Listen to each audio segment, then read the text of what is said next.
Namanya Bu Nisa, seorang dosen cantik dari kota. Cerdas, mapan, dan disegani mahasiswa.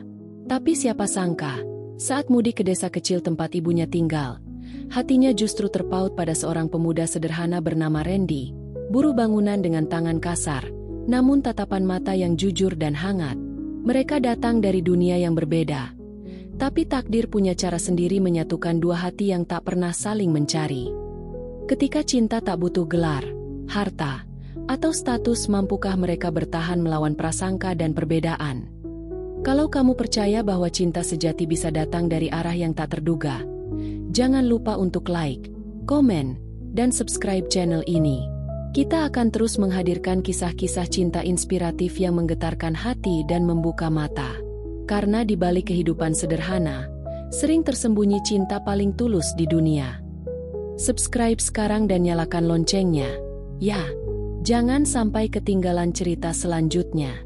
Langit desa sore itu berwarna jingga keemasan, menandai akhir dari hari yang tenang di sebuah kampung kecil di lereng pegunungan. Udara berembus lembut, membawa aroma tanah basah dan suara jangkrik yang mulai ramai. Di jalanan kecil yang berdebu, sebuah mobil city car berhenti pelan di depan rumah sederhana bercat biru pudar. Dari dalamnya keluar seorang wanita anggun dengan langkah hati-hati. Dialah Nisa, dosen muda yang namanya cukup dikenal di salah satu universitas ternama di kota besar. Tubuhnya ramping, penampilannya elegan dengan setelan kasual yang tetap rapi, namun matanya menunjukkan kelelahan yang dalam. Di balik senyum manisnya saat mencium tangan sang ibu, ada kepenatan batin yang tak bisa ia tutupi. Libur semester ini bukan sekadar kesempatan untuk pulang kampung, tapi juga pelarian dari keramaian kota yang makin hari terasa mencekik. Tuntutan pekerjaan, tekanan sosial, dan pertanyaan-pertanyaan pribadi tentang masa depan yang kian mengganggu pikirannya. Bu dosen udah pulang ya? Sapa seorang tetangga sambil tersenyum ramah dari kebun seberang. Nisa membalas sapaan itu dengan senyum canggung, lalu masuk ke rumah. Di dalam, ibunya sudah menyiapkan teh panas dan pisang goreng kesukaannya. Rumah kayu itu tak banyak berubah sejak terakhir kali ia pulang 2 tahun lalu. Justru di sanalah letak kehangatannya. Bau kayu tua, suara lantai yang berderit, dan tirai bunga-bunga yang masih sama seperti masa kecilnya. Semua itu membangkitkan nostalgia yang membuat hati Nisa mencelos. Malam itu, ia duduk termenung di beranda, menatap bintang. Ia merindukan kesederhanaan seperti ini, tanpa rapat dosen, tanpa tekanan publikasi jurnal, tanpa pertanyaan, kapan menikah, yang terus-menerus menghantuinya. Di saat itulah, dari kejauhan, ia melihat seorang pria muda mengangkat tumpukan batu bata di dekat rumah tetangga. Tubuhnya keringat, pakaiannya lusuh, namun ada sesuatu dalam gerakannya yang membuat Nisa memperhatikan lebih lama dari seharusnya. Ia belum tahu siapa pria itu. Tapi entah kenapa, hatinya bergetar pelan. Pagi itu, mentari baru saja naik malu-malu di balik bukit ketika suara ketukan dan bunyi gerobak kayu terdengar dari halaman tetangga sebelah. Nisa yang baru saja keluar dari kamar, masih mengenakan daster panjang dan mengikat rambutnya asal, mengintip dari celah jendela. Pandangannya tertumbuk pada sosok yang kemarin dilihatnya dari kejauhan, pemuda bertubuh kekar, mengenakan kaos lusuh dan celana sobek di lutut.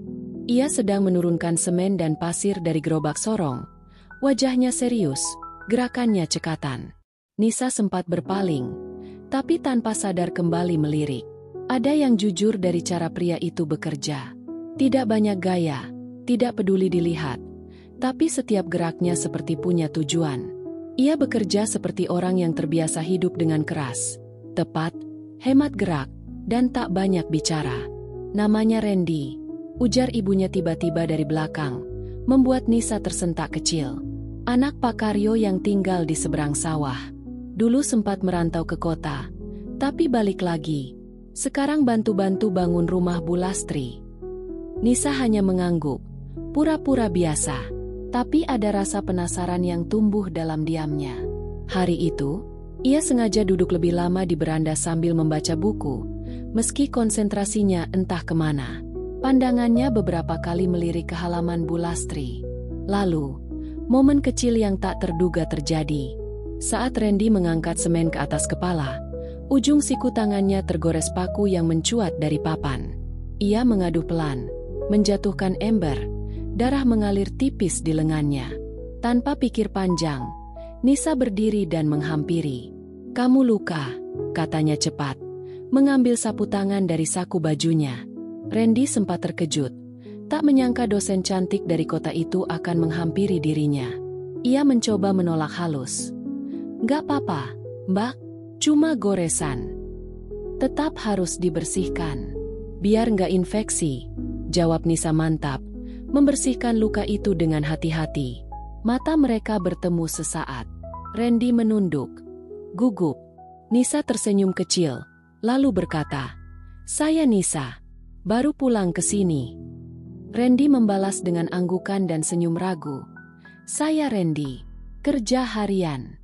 Rumah saya di dekat sawah belakang." Pertemuan itu singkat, tapi cukup untuk menyalakan percikan kecil yang tak mereka sadari. Percikan yang tak butuh api besar, cukup tatapan jujur dan sentuhan sederhana, dan dunia mereka yang semula berjauhan, mulai merapat pelan-pelan. Hari-hari berikutnya berjalan pelan tapi penuh arti. Nisa mulai terbiasa melihat Randy dari kejauhan. Setiap pagi, suara ketukan palu dan gesekan semen menjadi irama baru yang menenangkan pikirannya. Tak ada lagi alarm kampus atau notifikasi email yang bikin jantung berdegup. Hanya suara alam dan langkah-langkah kokoh seorang lelaki desa yang diam-diam mulai mengisi ruang hatinya. Suatu sore, saat hujan turun rintik-rintik, Randy terlihat berteduh di bawah pohon mangga dekat pagar rumah. Melihatnya sedikit kedinginan, Nisa menghampiri sambil membawa payung dan jaket tipis. "Kalau kehujanan terus, bisa masuk angin," katanya. Randy menerima jaket itu dengan gugup. "Makasih, Mbak Bu Nisa. Kita di desa, gak usah panggil, Bu." Nisa tersenyum. "Nisa aja." Sejak itu, percakapan mereka jadi lebih sering. Sesekali Randy membawakan singkong rebus atau buah-buahan hasil kebun, dan Nisa membalas dengan teh hangat atau kue buatan ibunya. Mereka berbincang tentang banyak hal, tentang masa kecil di desa, tentang kota yang bising, tentang mimpi, tentang lelahnya hidup, dan tentang kesederhanaan yang menenangkan. Randy tak banyak bicara, tapi setiap kalimatnya terasa dalam. Sementara Nisa, yang selama ini sibuk dengan kehidupan akademis dan kesepian diam-diam, merasa hidupnya perlahan berwarna. Bersama Randy, ia bisa tertawa tanpa pencitraan. Ia bisa diam tanpa merasa canggung. Namun, di balik senyum dan percakapan mereka, Nisa mulai merasakan ada jurang yang membentang diam-diam. Ia sadar, ia seorang dosen bergelar magister. Sementara Randy, lulusan SMP yang bekerja dari pagi hingga senja demi menghidupi ibunya. Ia punya laptop dan akses jurnal internasional. Sementara Randy bahkan tak punya ponsel pintar. Perasaan bersalah dan takut mulai muncul. Ia takut jatuh hati, tapi lebih takut untuk mengingkari perasaan yang tumbuh dari kehangatan dan ketulusan yang tak pernah ia temukan di kota. Di kamar malam itu, Nisa menatap bayangannya di cermin. "Apa aku bodoh? Jatuh hati pada buruh bangunan?" tanyanya dalam hati. Tapi kemudian, ia mengingat bagaimana Randy menatapnya, dengan hormat, tanpa syahwat, dan penuh kejujuran.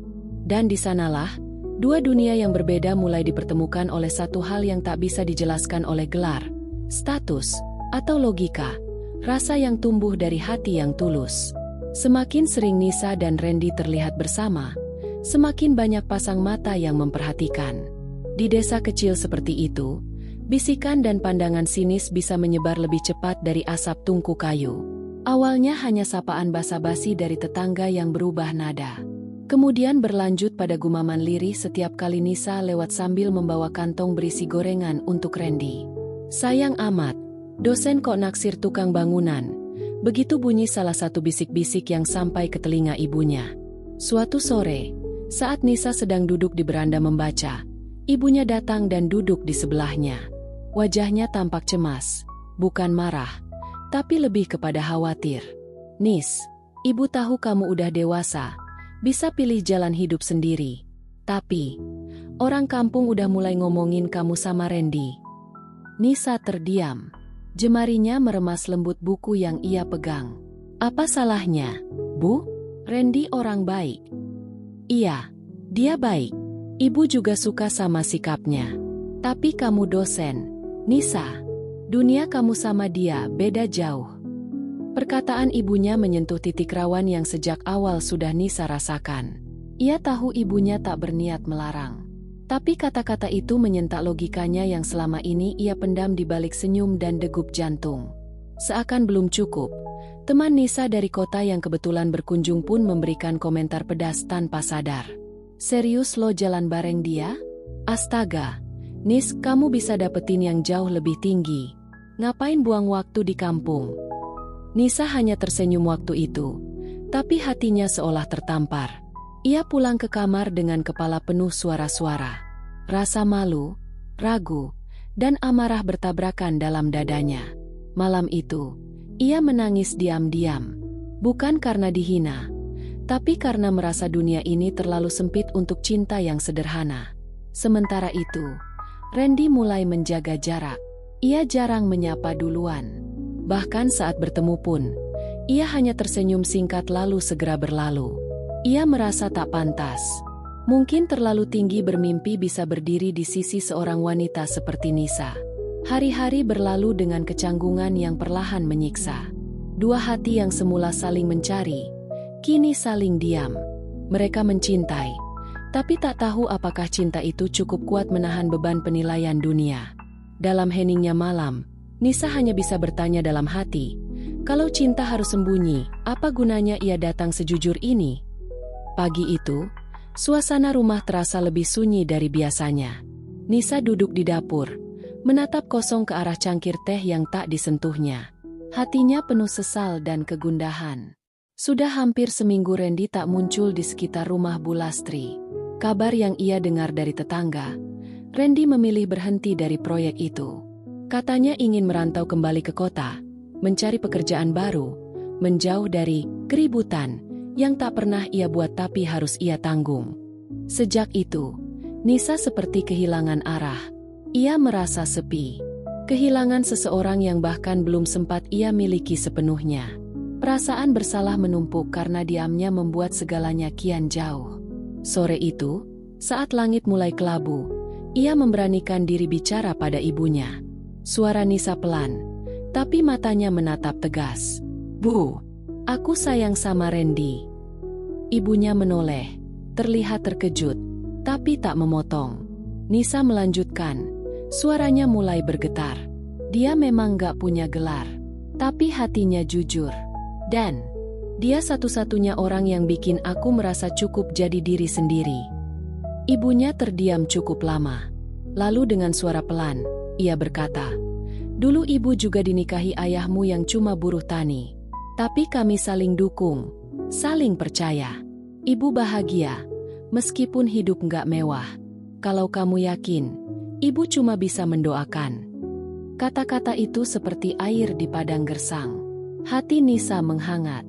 Untuk pertama kalinya, ia merasa dipahami. Tanpa menunggu lama, ia mengambil jaket dan keluar rumah. Langkahnya cepat menyusuri jalan tanah menuju rumah Pak Karyo. Tapi yang ia temui hanya pintu tertutup dan kabar dari tetangga. Randy sedang menuju terminal, akan berangkat malam ini ke kota. Tanpa pikir panjang, Nisa naik ke atas motor butut peninggalan ayahnya dan melaju ke terminal kecil di kecamatan. Hujan turun pelan saat ia tiba. Deretan bus berjajar, suara klakson bersahutan. Dan di sana, di pojok halte, ia melihat Randy berdiri dengan ransel kecil di punggung, tampak sendu. Randy, seru Nisa, memanggil sambil berlari kecil. Randy menoleh, wajahnya terkejut. Bu Nisa. Jangan pergi, ucap Nisa, setengah terisak. Kita belum selesai bicara. Kita belum mencoba. Jangan pergi karena takut omongan orang. Randy menatapnya dalam-dalam. Ada harapan yang sempat padam, kini menyala lagi.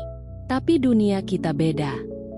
Kalau kita yang jalani, kenapa harus dunia yang tentukan? Balas Nisa pelan, tapi pasti. Dan di bawah langit yang mendung, dua hati akhirnya tak lagi saling diam. Mereka memilih untuk mencoba, meski berat, meski mungkin tak mudah. Tapi mereka tahu, kebahagiaan yang diperjuangkan bersama adalah yang paling layak diperjuangkan. Sejak malam itu di terminal, hidup Nisa dan Randy mulai berjalan ke arah yang berbeda. Bukan jalan mulus yang ditaburi bunga, tapi jalan berbatu yang mereka pilih untuk dilalui bersama, satu langkah demi satu langkah. Nisa memutuskan untuk memperpanjang masa tinggalnya di desa. Ia mengajukan cuti tambahan dari kampus dan mulai mengajar secara daring dari rumah ibunya. Keputusan itu sempat mengundang tanya dari kolega dan dosen senior di kampus, tapi Nisa tak menggubris. Untuk pertama kalinya dalam hidup, ia memilih berjalan dengan kata hatinya. Randy sendiri sempat ragu, tapi akhirnya menerima tawaran dari pamannya untuk membangun bengkel kayu kecil di belakang rumah. Dengan sisa tabungan dan sedikit bantuan dari Nisa, yang dengan halus menyebutnya pinjaman, ia mulai membuat meja, kursi, dan rak dari bahan-bahan bekas. Perlahan tapi pasti, pesanan mulai datang dari warga desa yang dulu sempat memandang rendah. Hari demi hari, kebersamaan mereka tumbuh tanpa perlu banyak kata-kata manis. Nisa tak pernah menuntut Randy menjadi lebih dari dirinya. Dan Randy pun tak pernah merasa rendah diri. Ia hanya ingin jadi lelaki yang bisa diandalkan. Bukan karena gelar, tapi karena kesetiaan dan kerja keras. Suatu pagi yang cerah, mereka duduk di bawah pohon mangga di halaman belakang rumah. Tempat yang dulu jadi saksi tatapan pertama mereka kini jadi tempat istimewa. "Aku nggak butuh cincin mahal," kata Nisa sambil tersenyum, memandang ke arah gunung yang berdiri kokoh di kejauhan. "Cukup kamu terus di sini. Nemenin aku, nemenin hidup." Randy menggenggam tangannya. "Kuat, hangat, dan jujur. Selama kamu masih mau, aku nggak akan kemana-mana." Tak lama setelah itu, keduanya menggelar acara tunangan sederhana. Hanya dihadiri keluarga dan tetangga dekat. Tak ada pelaminan mewah, tak ada gaun berkilau. Hanya selembar tikar, sepiring ketupat, dan tawa yang tak dibuat-buat. Warga yang dulu mencibir, kini ikut mendoakan. Bagi Nisa dan Randy, cinta bukan tentang siapa yang lebih tinggi, bukan tentang ijazah atau jumlah digit di rekening, tapi tentang dua hati yang saling menerima, tumbuh bersama, dan membangun hari esok tanpa saling menuntut. Di desa kecil itu, di rumah kayu yang tak sempurna, mereka menemukan definisi bahagia yang tak pernah mereka pelajari di sekolah atau kampus. Rumah adalah tempat di mana hati merasa cukup. Kalau kamu percaya bahwa cinta sejati bisa datang dari arah yang tak terduga, jangan lupa untuk like, komen, dan subscribe channel ini. Kita akan terus menghadirkan kisah-kisah cinta inspiratif yang menggetarkan hati dan membuka mata. Karena di balik kehidupan sederhana, sering tersembunyi cinta paling tulus di dunia. Subscribe sekarang dan nyalakan loncengnya. Ya, jangan sampai ketinggalan cerita selanjutnya.